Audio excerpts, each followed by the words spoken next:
ಈಗ ಭಾರತದಲ್ಲೇ ಇಷ್ಟೆಲ್ಲ ಕೋರ್ಸಸ್ಗಳೆಲ್ಲ ಇದೆಯಲ್ಲ, ಈ ಸ್ಟ್ಯಾಂಪನ್ನು ಬಿಟ್ಟು ಹೊರದೇಶದಲ್ಲೇ ಆ ಕೋರ್ಸ್ ಮಾಡಬೇಕು ಅನ್ನೋದು ಅದು ಆಸೆ ಏನಕ್ಕೆ ಯೂಶಲಿ ಬರುತ್ತೆ? ಇಲ್ಲಿಗಿಂತ ಅಲ್ಲಿಗೆ ಮಾನ್ಯತೆ ಜಾಸ್ತಿನಾ, ಅಥವಾ ಅಲ್ಲಿ ಓದಿದ್ರೆ ಪ್ಯಾಕೇಜ್ ಜಾಸ್ತಿ ಬರುತ್ತೆ ಅಂತನಾ, ಅಥವಾ ಬರೀ ಪ್ರತಿಷ್ಠೆನಾ, ಏನದು? ಓವರಾಲ್ ಆಗಿ ತೊಗೊಂಡ್ರೆ ನೀವು ಹೇಳಿದ ಎಲ್ಲನೂ ಇದೆ. It depend on the mind set of the student. So ನಾವು ರ್ಯಾಂಕಿಂಗ್ ಹೋಗೋದಕ್ಕಿಂತ ಮುಂಚೆ ನೀನೇನಕ್ಕೆ ಹೋಗ್ತಾ ಇದೆಯಾ? ಆಕ್ಸ್ಫರ್ಡಲ್ಲಿ ಹೌದಪ್ಪ ನಿನಗೆ ಕನಸಿದೆ ಓದೋಕ್ಕೆ, ಬಟ್ ನಿನ್ನ ಸಬ್ಜೆಕ್ಟೇ ಇಲ್ಲ ಅಂತಂದರೆ ಏನು ಮಾಡ್ತೀಯ ಅಲ್ಲಿ ಹೋಗ್ಬಿಟ್ಟು? ದಯವಿಟ್ಟು ನಾವು ಹೇಳೋದೇನು ಗೊತ್ತಾ ಮಕ್ಕಳಿಗೆ, ನಿಮ್ಮ ಅಪ್ಪ ಅಮ್ಮನ ಪಾಕೆಟ್ನ ಸುಡಬೇಡಿ. ಈಗ ಹೊಟ್ಟೋಗ್ತೀರಾ ನೀವು, ಅದೇ ಯೂನಿವರ್ಸಿಟಿ ಬೇಕಂತ ಹಠ ಮಾಡ್ಕೊಂಡು ಹೊಟ್ಟೋಗ್ತೀರಾ. ತಂದೆ ತಾಯಿಗೆ ಆಗೋದೇ ಇಲ್ಲ, ಸಾಲ ಮಾಡೋ, ಮನೆ ಮಾರೋ, ಏನೋ ಮಾಡಿ ಕಳಿಸ್ತಾರೆ. ನೀವು ಒಂದು ಪಕ್ಷ ನೀವು ಅಬ್ರಾಡಿಂದ ನೀವು ಇಲ್ಲಿ ಬರೋದೇ ಇಲ್ಲ, ತಂದೆ ತಾಯಿ ಗತಿ ಏನು ನಮ್ಮೂರಿನಲ್ಲಿ? US ಅಂತ ಹೋಗೋ ಸ್ಟೂಡೆಂಟ್ಸ್ ಏನು ಯೋಚನೆ ಮಾಡಬೇಕು? US is a very big country as you no.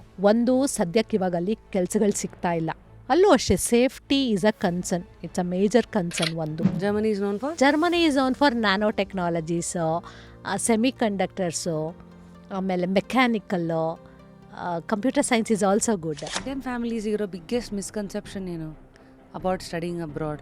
First ಬರೋದೇ ಆತಂಕ, ಹೆಂಗೆ ಸೇಫ್ ಆಗಿರ್ತಾರ ಮೇಯ್ನು, ಆಮೇಲೆ ಹುಷಾರಾಗಿ ತಲುಪ್ತಾರ, ಬೇರೆ ಕೆಟ್ಟ ಚಟಗಳಿಗೆ ನನ್ನ ಮಕ್ಕಳು ಬೀಳಲ್ವಾ ಅನ್ನೋ ಖಂಡಿತ ಆತಂಕಗಳಿದ್ದೇ ಇದೆ.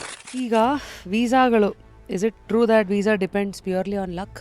ಡಾಕ್ಯುಮೆಂಟೇಷನ್ನು ಒಂದೊಂದ್ಸಲ ಎಲ್ಲ ಕರೆಕ್ಟಾಗಿದ್ರೂ ಅದು ಏನಕ್ಕೆ ರಿಜೆಕ್ಟ್ ಮಾಡಿದ್ರು ಅಂತ ಹೇಳೋಗೆ ಗೊತ್ತಾಗೋದಿಲ್ಲ ನಮಗೆ. ಫುಲ್ ವಿಡಿಯೋನ ನೋಡಿ ಆನ್ ರ್ಯಾಪಿಡ್ ರಾಶ್ಮೀಸ್ ಯೂಟ್ಯೂಬ್ ಚಾನಲ್.